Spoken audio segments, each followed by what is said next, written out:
Okay. Ready? Okay.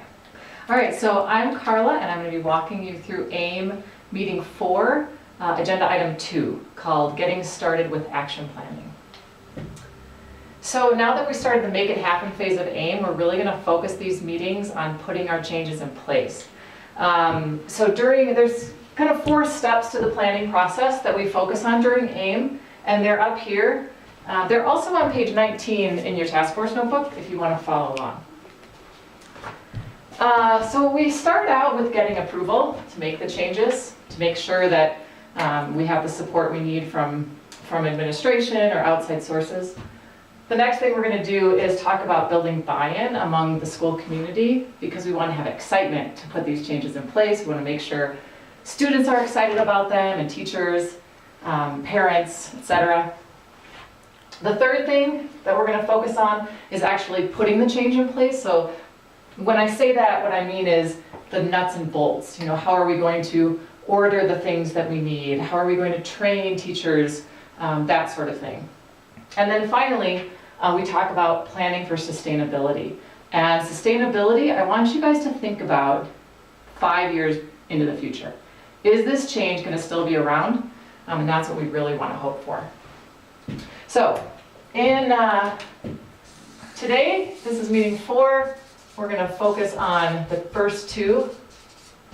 And then next meeting, meeting 5, we're going to focus on these.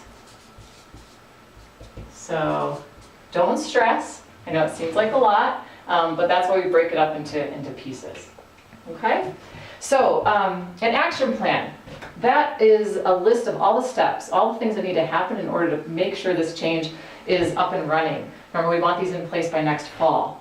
So we're going to write out tasks for our action plans during these meetings. And again, focusing on getting approval and building buy-in today, and then the rest of the action plan in our next meeting. So why do we do this? I know it seems a little tedious at the moment, thinking about all the work that needs to be done. But I promise you that it's really important in order to make sure our team is focused and organized, and we keep things moving forward, because we want to make sure that after each meeting and going into the next meeting, we're making progress to make these changes a reality. Make sure we don't leave it all till the last minute, so to speak. During action planning, we're also going to take steps to make sure that our changes are relevant to students, because in the end, we want our students, important people in the change process, we want them to use the change. We're also going to make sure that our implementers, those people who are on the ground kind of doing the change or making sure it happens day to day, have all the tools they need to be successful. We want them to be excited about it, and we want them to know that they have the materials and things that they need in order to make it successful. And finally, we're going to build in those steps to make sure the change lasts, because you guys are doing a lot of work during AIM. We want to make sure these changes are around for many years to come. So let's take a look at our important people in the change process poster. And I was just focusing on the students and the implementers. So the students, that's who we want to use the change, so they're always the focus of our meetings. The implementers, we have to keep them in mind too, because they're the people who are going to be implementing the change on a day-to-day basis. And then our planners, that's us. Those are the people on this task force, the people who are making the changes and deciding how best to implement them. So let's talk about this in terms of the changes that you all have selected.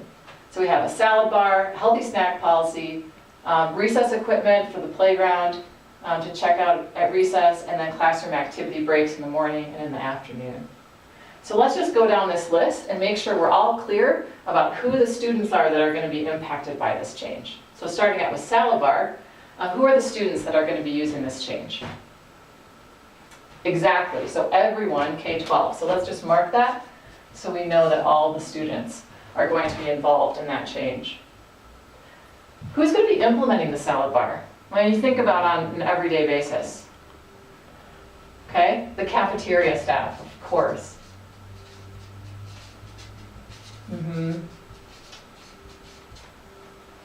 The cafeteria staff.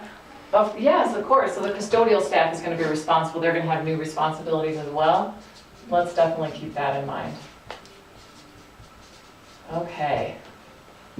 Now, looking around this room, we find that aim changes work best if there's someone who's willing to really champion each change. So for the salad bar, is there anyone in this room that feels passionately about that, that you really want to see this happen and are willing to see it through to the end? Great, Jerry, thank you. Thanks for volunteering. Okay, so Jerry, you'll be our champion. Is there anyone else who thinks that they could help Jerry out with this? Because, it'd be nice to see it, if he had some support in this group as well. Excellent, Shirley. Thank you for volunteering. That'll be really helpful for Jerry as we move forward.